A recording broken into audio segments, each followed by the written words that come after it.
If you want to help Myth Vision Podcast grow, you can join our Patreon. There are different tiers, as well as help out with PayPal. Thank you so much. Don't forget to like, subscribe, share, and comment.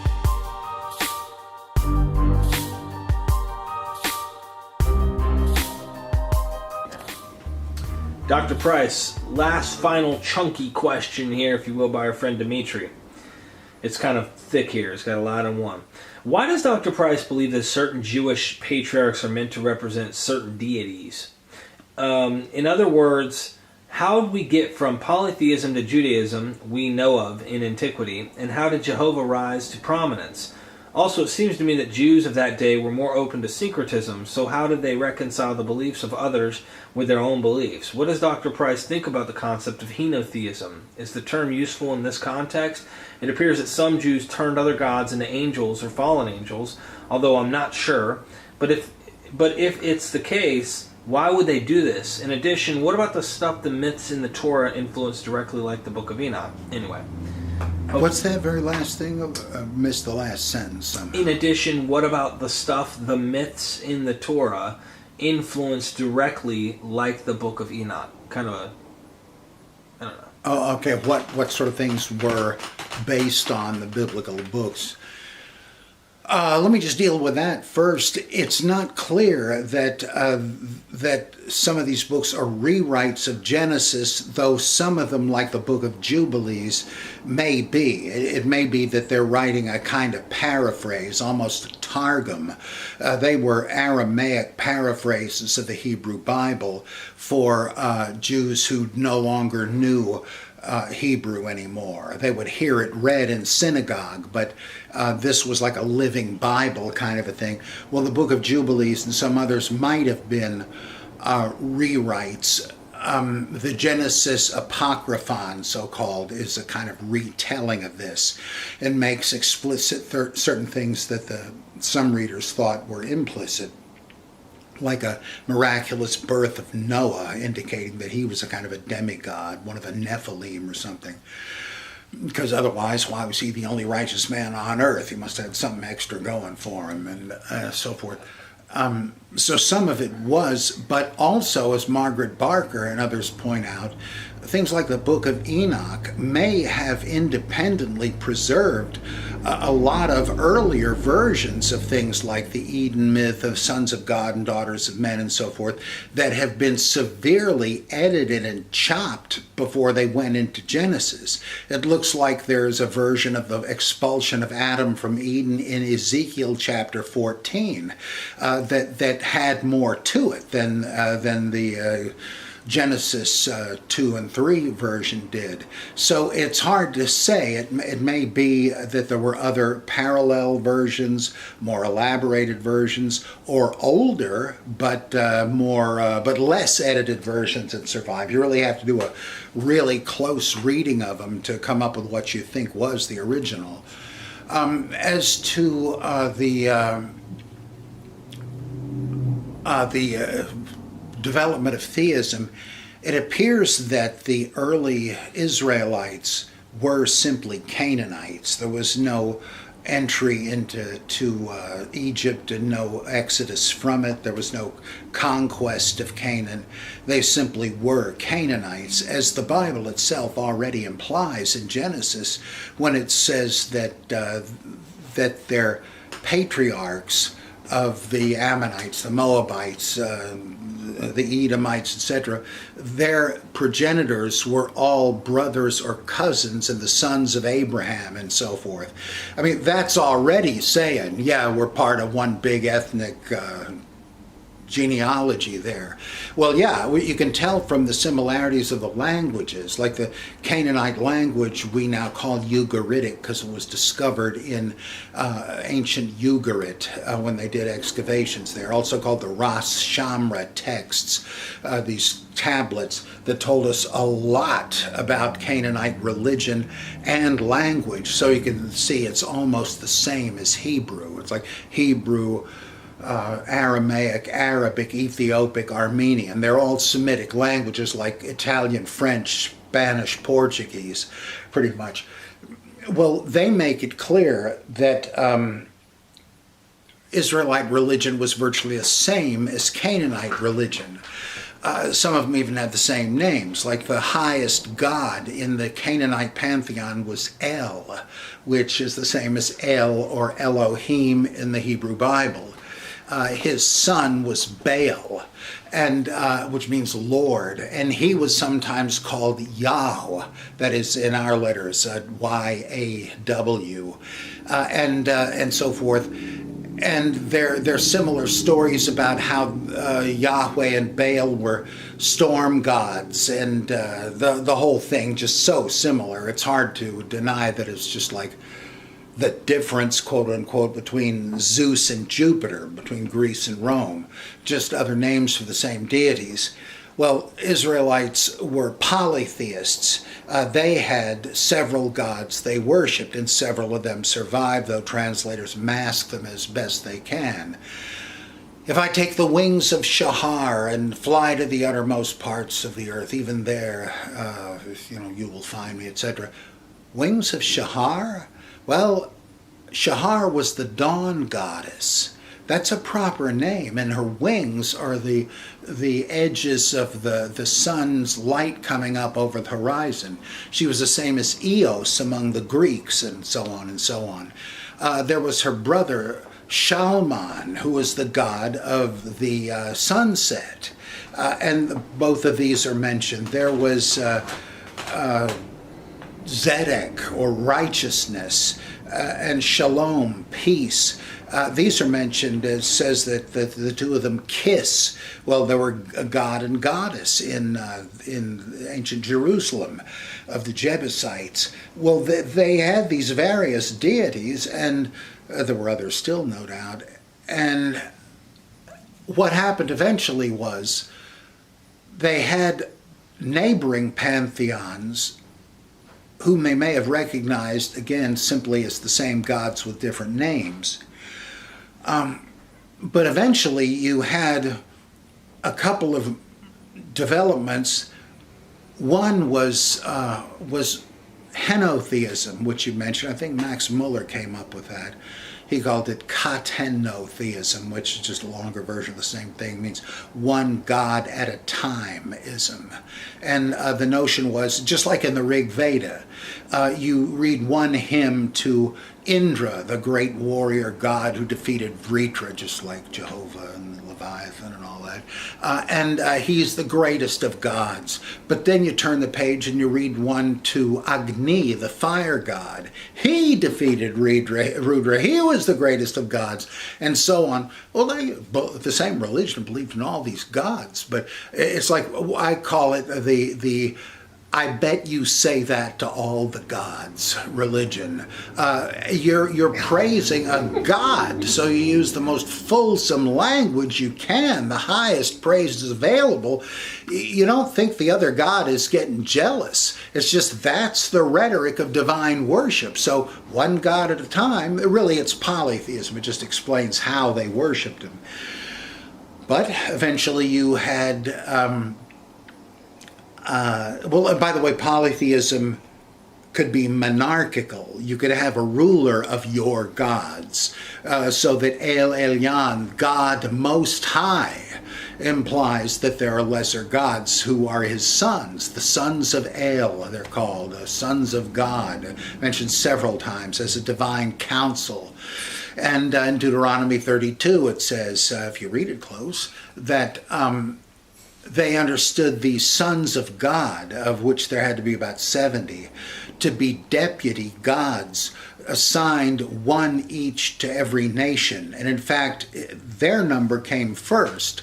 And Elyon divided the human race into nations enough so that each god would have his own fiefdom to rule. And so they believed that the other nations' gods existed. As you see in I think it's the Jephthah story, where he's recruited to lead a war against the Ammonites, but naturally he tries peace overtures first. He sends a letter to the king of the Ammonites and says, look, we have a territorial dispute here. why can't you be content with the territory that your God, Hamash, has allotted to you, and will be content with what Yahweh, our God, has allotted to us? And originally Yahweh was simply the one of the sons of God who ruled Israel. But eventually they streamlined all of this. But I'll get to that in just a second. They went from this polytheism with the king of gods to monolatry, just Greek word for worship, latria, of one God. And at this point, apparently, they thinned down the pantheon and said, okay, there's one God of Israel. And, well, I guess that somewhere along the line they did streamline it and fused El Elyon with Yahweh. They had done the same thing next door in Canaan, by the way, because Baal starts to be called Elyon Baal. So apparently it was a trend to combine the two high gods, or the home favorite god, making him the high god. Well, so this would have happened by the time they had attained monolatry. So they're saying, we've got a god, and the others may have gods too, and they would still be the sons of God. But we don't worship them, and they don't worship our God, Yahweh or Jehovah, and we don't expect them to. Well, why is this? How did you decide? Well, what does it say in the Ten Commandments? I am Yahweh your God, who brought you out of the land of Egypt. You shall have no other gods but me. You see, he's saying, only I deserve your worship. Thoth didn't liberate you from Egypt. It wasn't Dagon. It wasn't Ashur and so forth. No, it was I. And this is why Elijah, for instance, does not like it when King Ahab marries Jezebel, a Phoenician princess, and gets the bright idea of bringing their god, Baal Melkart, a version of Hercules, interestingly, to bring him in to be worshipped too. And Elisha never says in the stories, this God doesn't exist, get him out of here. No, he says, we have no business worshiping this God. Bring him back home. He's not welcome here. And so that's the idea. We owe worship to this God only.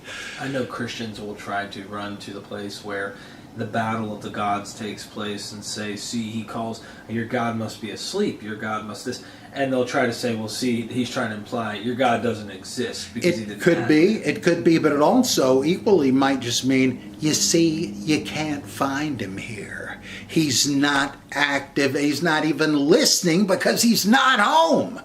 You try this in Phoenicia, maybe you'll have better luck. But he's not the God here, so he ain't here. Oh. It's like when Naaman, the Syrian general whom Elisha cures of leprosy, converts to Yahweh. He owes it to him now. And he says, now, I'm high in the government. I have to bring my doddering master, Joe Biden, the king, into the shrine of Rimmon.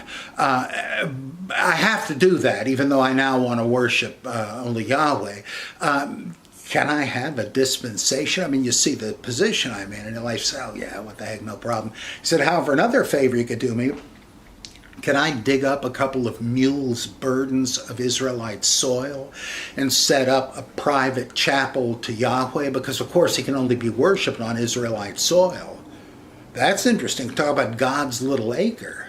And I hope you understand, I'm not ridiculing this. I'm saying this was the thinking back then based on the assumption. Or like when David is exiled.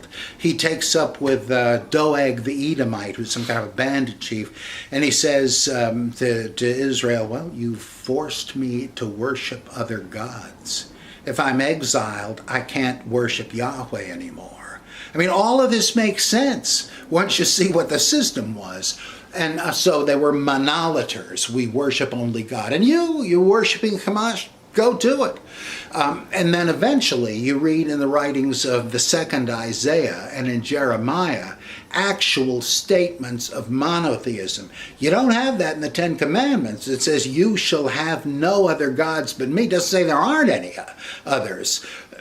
You wouldn't need to bring in you owe me the debt and all that if you were trying to say these other gods are figments of somebody's imagination. But that is what they say in the second Isaiah and Jeremiah.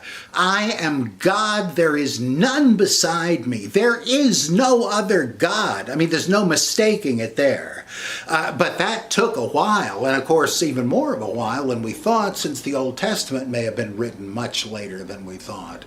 And it wasn't, it didn't win the day completely. In Second Maccabees, we learned that some of the Hasmonean troops who were fighting against the Seleucid Empire of Hellenized Syria, they worshipped Zeus and all that stuff, they were gathering the bodies of their fallen soldiers and found that some of them were wearing protective amulets that apparently didn't do much good, dedicated to the gods of Jaffa, which is still around, the Joppa of the New Testament where Peter goes.